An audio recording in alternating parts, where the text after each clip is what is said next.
소선지서 12권을 지나가고 있습니다. 그래서 마이크가 볼륨을 조금 혹시 키울 수 있으면 키워주세요.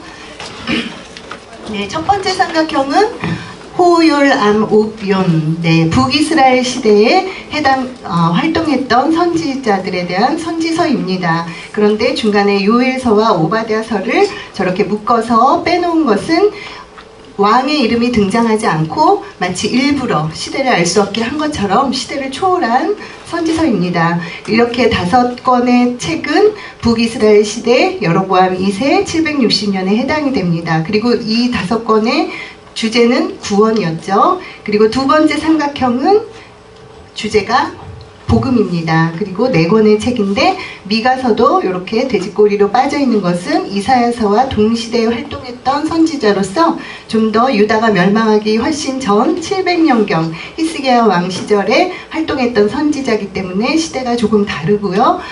나훔, 하박국, 스바냐는 동시대에 활동했던 잔존왕국 722년 주전 722년에 아수르에 의해서 북이스라엘이 멸망한 후에 활동한, 그리고 바벨론에 의해서 586 년도에 멸망하기 전 그때 활동했던 남유다의 선지자들입니다. 그리고 마지막 삼각형의 학계 스가랴 말라기는 포로 귀환 시대에 해당되는 마지막 소선지서 책이죠. 그래서 이렇게 삼각형 3개에 각각 5, 4, 3 5권, 4권, 3권이고 구원, 복음, 성전 이렇게 주제가 되어 있습니다. 그런데 우리 8로 기억하시면 훨씬 좋으신 거 아시죠? 5, 4, 3, 구원, 복음, 성전 이 5개는 대선지서, 그리고 5, 4, 3인데 구원, 복음, 성전인데 5는 여기가 8이 제일 길어요. 그래서 5, 4, 3입니다.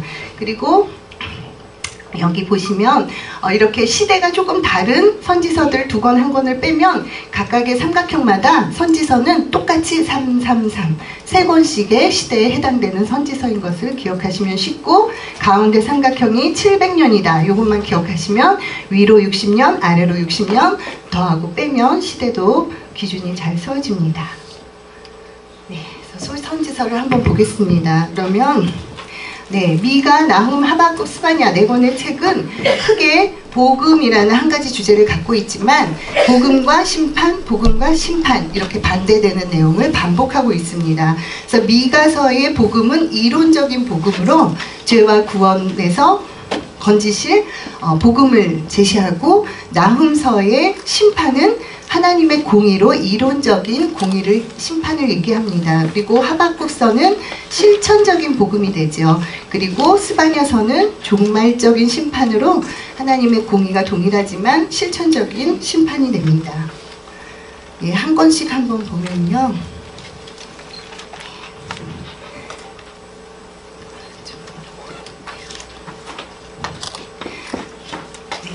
미가는 이제 고전적인 복음입니다. 그래서 현대적인 복음은 로마서이죠. 그래서 동일한 복음의 핵심을 담고 있는 책인데, 미가가 활동했을 때 남유다 시대에 히스기야 왕 때에 이사야도 동일한 메시지를 선포했습니다. 똑같이 복음을 선포했는데 이사야서는 길고 미가서는 훨씬 짧은 압축된 복음입니다. 그래서 미가 선지자는 본질적인 죄라는 것이 우상을 숭배하는 것이다. 그리고 이로 인해서 예루살렘은 멸망하고 성전이 파괴될 것을 예언합니다.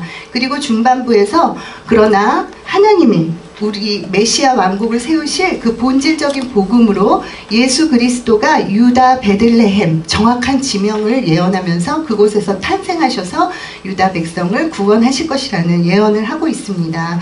그리고 마지막에 6장 7절에 가면 하나님의 요구로서 본질적인 복음의 요구입니다. 하나님께서는 겸손히 하나님과 동행하는 삶이지만 바로 이것은 우리가 하는 것이 아니라 우리 안에 사시는 예수 그리스도, 겸손하여 나귀를 타고 오신 그 예수의 겸손으로 예수 그리스도께서 하게 하신다는 겸손의 복음이 미가서가 되겠습니다.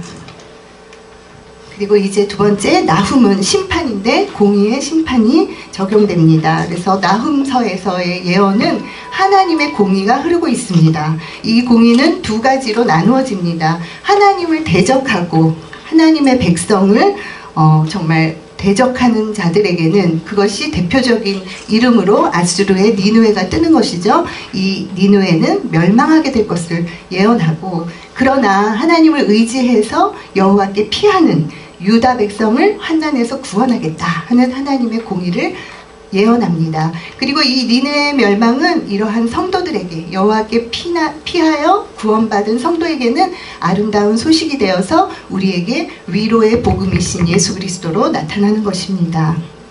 그리고 이 니느웨는 아수르라는 나라의 수도였는데, 이 똑같은 니느웨에 100년 전에 파견된 선지자가 또 있었죠. 네, 요나입니다. 그래서 요나에게는, 요나서는 무엇이 적용됐나요? 피할 수 없는 하나님의 사랑, 은혜, 그것이 적용이 됐다면, 이번에 나훔에서의 니느웨에서는 피할 수 없는 하나님의 심판이 적용됐습니다. 그래서 하나님의 심판을 피할 수 없듯이 하나님의 사랑도 피할 수 없는데, 마치 추격해오는 유도미사일처럼. 그런데 여러분, 우리가 변화되지 않고 그 사랑에 녹아들지 못했다면, 그 미사일을 맞지 못한 이유가 뭐라고 했죠? 목사님께서? 달리기를 너무 잘해서. 피해 다니지 마시고 맞을 때 맞으라고 하셨습니다. 그리고 네, 세 번째, 이것도 복음인데 이번에는 이론이 아닌 실천적 복음을 제시합니다. 하박국서에서요. 그래서 하박국서는 이제 이 선지자가 하나님께 질문을 합니다. 악인이 형통하고 의인이 고난받는 것은 어째서 그렇습니까? 이렇게 질문했을 때 하나님의 대답은 바로 의인의 믿음에 대한 것이었습니다. 이토록 죄가 정말 판을 치고, 악의 세력이 판을 치고, 오늘날 이 시대도, 대한민국도, 열방도 살기 힘든 이 시대에 세상에서 의인은 어떻게 살라고요? 믿음으로 살으라는 것입니다. 그리고 악인이 형통하고 의인이 고난받는 것은 정해진 그 묵시의 때가 있어서 반드시 끝이 온다. 이러한 소망을 주고 있습니다. 이에 대해서 하박국 선지자는 의인의 고백으로 기도를 하나님께 올려드리고 있습니다. 그래서 하박국서는 복음 안에 있는 하나님의 의, 바로 그리스도께서 믿음으로 살게 하시는 의인의 복음이 되겠습니다. 그래서 부당한 세상에서 합당한 삶이란 무엇입니까? 악인이 형통하고 의인이 고난받는 것은 참으로 부당하죠. 너무 억울하죠. 그런데 악인이 악하게 살고 죄인이 죄로 사는 것은 어찌 보면 당연한 것입니다. 그렇다면 의인이 믿음으로 사는 것이 합당한 삶이 되는 것입니다. 그래서 이러한 복음에 대해서 신약은 이렇게 정리합니다. 아까 봤던 여기에 로마서에서는 복음의 정의를 이야기해 줍니다. 그래서 1장 17절에 믿음으로 사는 것의 기준을 잡아주는 것이고요. 갈라디아서에서는 복음의 삶을 얘기하면서 3장 11절에 믿음으로 사는 것은 내가 사는 것, 율법으로 사는 것, 행위로 사는 것이 아니라 예수로 사는 것이다 라는 것을 보여주고, 히브리서에서는 복음의 인내를 얘기하면서 10장 37절에서 38절에 믿음으로 사는 것의 그 적용점을 던져줍니다. 바로 하나님을 기쁘시게 하는 것이 믿음의 삶인 것을 얘기하고 있습니다. 네, 그래서 종말적 심판 스바냐, 마지막 이제 네 번째 책입니다. 그래서 여기서는 이론적인 심판이 아닌 우주적이고 실천적인 심판으로 이야기를 하고 있습니다. 스바냐 선지자는 이렇게 하나님을 찾지도 않고 바알 우상을 섬기고 하나님을 구하지도 않던 이 유다와 예루살렘 백성과 열국에 대해서 하나님의 심판이 있을 것이라고 예언합니다. 그러면서도 동시에 하나님의 구원을 선포하는데 하나님의 은혜로 택하심을 입은 남은 자가 있다. 이것을 예언하고 있습니다. 그래서 크고 두려운 날, 여호와의 날의 그 심판 예언은 우리가 이 심판 예언을 통해서 두렵고 떨림으로 겸손해져서 구원의 멍에를 지신 예수 그리스도를 찾게 하려는 하나님의 심판의 복음인 것입니다. 그래서 이렇게 심판을 이야기하면서도 스바냐서의 결론은 하나님의 은혜로 결론짓고 있습니다. 어떠한 은혜냐면 하나님이 사람을 기뻐하시고 사랑하시고 잠잠히 바라보시고, 그 유명한 찬양도 있죠. 근데 이것이 하박국서의 결론과도 동일한데요. 하박국서는 반대로 사람이 하나님의 은혜를 기뻐하는, 구원의 하나님을 기뻐하는 성도의 신앙 고백이었다면, 스바냐서는 반대로 여호와의 심판의 날에 자기 백성을 숨기시고 그리고 그 백성을 잠잠히 사랑하시며 기뻐하시는 하나님의 은혜를 결론 짓고 있습니다. 그래서 하나님이 사람을 기뻐하는 내용으로 결론이 납니다. 네. 그리고 이제 마지막 세 권의 소선지서 학개, 스가랴, 말라기입니다. 그래서 아까 어떻게 해요? 5, 4, 3 구원의 복음은 심판, 아니 구원의 복음은 성전입니다. 네, 아이고 주여, 성전인데요. 그래서 이 세 권의 책은 성전의 기능을 설명하고 있습니다. 그래서 학개의 주제는 참 성전으로서 구원을 예표하고요. 스가랴서의 성전은 거룩한 성전으로 구원의 방법을 이야기합니다. 말라기서는 뜨인 성전으로 구원의 삶을 제시하고 있습니다. 네, 학개. 구원의 성전 건축이 주제입니다. 그리고 학개서를 통해서 건물의 성전이 아닌 참 성전을 얘기해주고 있는데요. 네, 유다 백성이 이제 바벨론 포로에서 돌아와서 이렇게 포로로 귀환을 하게 됐습니다. 그리고 성전 재건을 시작했는데 중단하는 일이 벌어졌죠. 사마리아인들의 방해가 있었습니다. 그때에 성전 재건축을 위한 도전과 격려의 글로서 학개서를 쓰게 된 것이고, 이것에 의해서 하나님의 감동을 받아서 성전 건축을 다시 시작했을 때 성전 재건축의 복을 학개서는 예언하고 있습니다. 그래서 성전 재건축이라는 것은 우리 안에 임마누엘로 거하시는 예수 그리스도, 부활하셔서 우리 가운데 오신 그 예수 그리스도를 예표하는 것이고요. 또한 예수 그리스도로 말미암아 그 안에서 하나님이 거하시는 참 성전으로 지어져가는 우리 자신의 모습을, 새 사람 된 모습을 보게 하는 것입니다. 네, 그리고 스가랴서는 구원의 방법을 제시합니다. 그래서 스가랴서 1장에서 8장에서는 이제 이렇게 성전 건축이 진행되는 과정을 통해서 이제 거룩한 성전이 9장에서 14장 완성이 되는데요. 이렇게 완성되는 그 사이에는 하나님, 예수 그리스도의 구속으로 말미암은 것이라는 것을 증거하는 것이 스가랴서입니다. 그래서 스가랴서의 성전 건축의 궁극적인 내용, 그 의미는 예수 그리스도의 일대기를 통한 일대기를 기록하고 있죠. 스가랴서에서 그거를 통해서 완벽한 복음, 구원의 방법을 제시하고 있는 것이고요.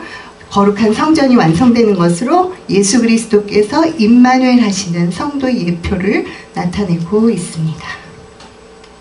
네, 드디어 이제 마지막, 구약의 마지막 책이고 소선지서의 마지막 책 말라기.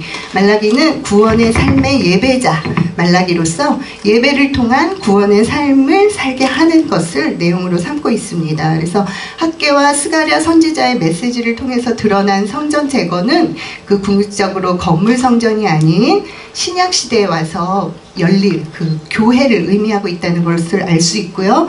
그런 의미로 세워진 교회, 성전 건축의 목적은 첫 번째로 참된 예배인 것이고요. 이것은 이제 산 제사의 삶이죠. 그리고 두 번째로 율법을 준수하는 생활로서 세계명의 삶이 됩니다. 그런데 그 시대의 말라기 시대의 백성은 타락했습니다. 그래서 이에 대해서 말라기는 예언을 하게 되는데, 새 언약에 예수 그리스도가 오실 것이고 예수 그리스도가 오심으로 우리가 참성전의 생활을 하게 될 것이다, 이렇게 예언을 합니다. 어떻게 해요? 우리의 불순종을, 여기 까만 요것이 뜨인 돌입니다. 손대지 아니한 돌, 뜨인 돌이 탁 날라와서 우상을 깨뜨리시고, 그리고 이 해, 공의로운 의로운 해가 높이 떠올라 치료의 광선을 발하여서 우리를 회복시키실 것이다. 무엇을 회복시키십니까? 뭐 병이 났습니까? 부자가 됩니까? 그것이 아니고 불순종하는 우리의 마음을 치료하시겠다 하고 말씀하시는 것입니다. 아멘.